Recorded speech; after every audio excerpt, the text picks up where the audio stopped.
Myself, Gopinath. I have enrolled in the internship position of data science and business analytics in the Sparks Foundation. My current task one is uh, I need to predict what would be the score of an individual person who studies for how many hours. It is the concept. So I have imported all the required libraries like Pandas, NumPy, and SciPy stat module, and sklearn as well as Matplotlib as a Seaborn. So this is a link with which I have to download the dataset. So with the help of the link, I am reading the link with pd.read_csv, and I'm with the help of the data.head function. I'm visually seeing what would be the hours and scores. So of the first 5 records. So with the data.info function, I came to know that there are 25 entries, and also there isn't any null values, null rows in my data. Okay. With the help of the data describe function, I can visualize that what is the total count, total number of records present in the hours feature, as well as the scores. So the mean value, the standard deviation, minimum, first quartile, median, third quartile, as well as maximum. With the data.additional.sum function, I came to know that there isn't any null values, which is already seen in here with the data.info function. So I am visualizing the dataset.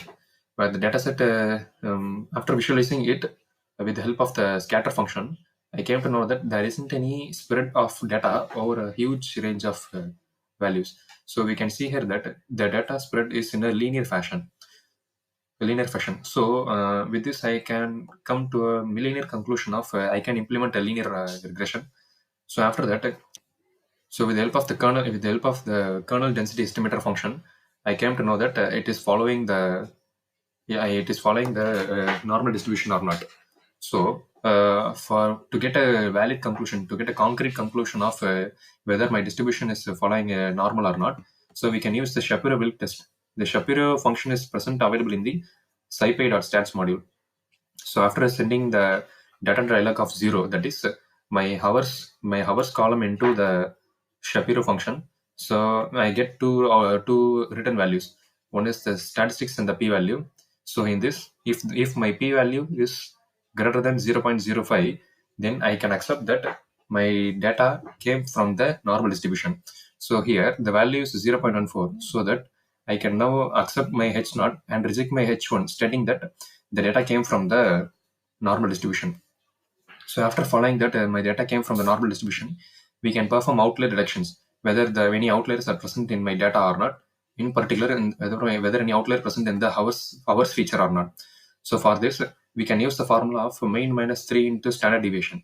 So since my data followed a normal distribution, so I can follow this kind of function, mean minus 3 into standard deviation, and mean plus 3 into standard deviation. So if any data which lied below the lower limit and above the upper limit, so we can state them as the outlier and can remove them. So the removing process is concluded in this particular line, in this particular cell, where the data dialog, if that particular value is greater than lower limit of 0 and lesser than upper limit, so I would keep that data and store it in the filter underscore data variable. That the filter underscore data dot count. So this filter underscore data dot count shows the data after the outlier detection and reduction. So both the data are same. So there isn't any outliers. So correlation analysis, with the help of heat map function, I am passing the data dot correlation as my parameter inside it. So stating that the degree of correlation between the hours and scores is 0.9. Stating that means if hours increase, scores also increase. If hours decrease, scores too decrease. Development, the first stage is training and testing data segregation. So I'm segregating the independent feature and the dependent feature and passing it into the train test split function with the test size as 0.2, stating that my training data is 80% and testing data is 20%.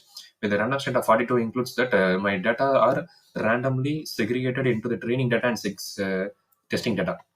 So after in the model building phase, I have built the linear regression model and passed my X-train and Y-train data into the linear model. So this particular output states that my model has successfully built. So after that, I am plotting the linear line with my data, with my hours versus percentage data. So we can say that it is best fit I can say. So with the help of the plt.scatter, I have plotted the individual points, and with the help of the plt.plot function, I have plotted the straight line with the function m into x plus c, which is nothing but linear underscore model that coefficient, which is the m into x independent feature plus c, which is the intercept, linear underscore model dot intercept. So after that, with this function, I will be predicting my testing data.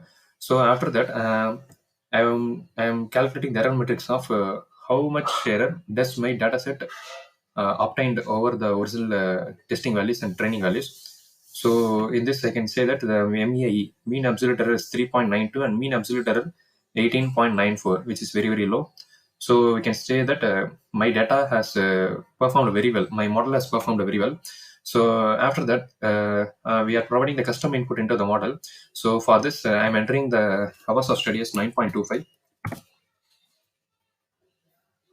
So after here, now after the 9.25 hours is sent into our model as input to predict the output as 92.386, which is the predicted score. That means if a person studies for 9.25 hours, he can get a score of 92.386.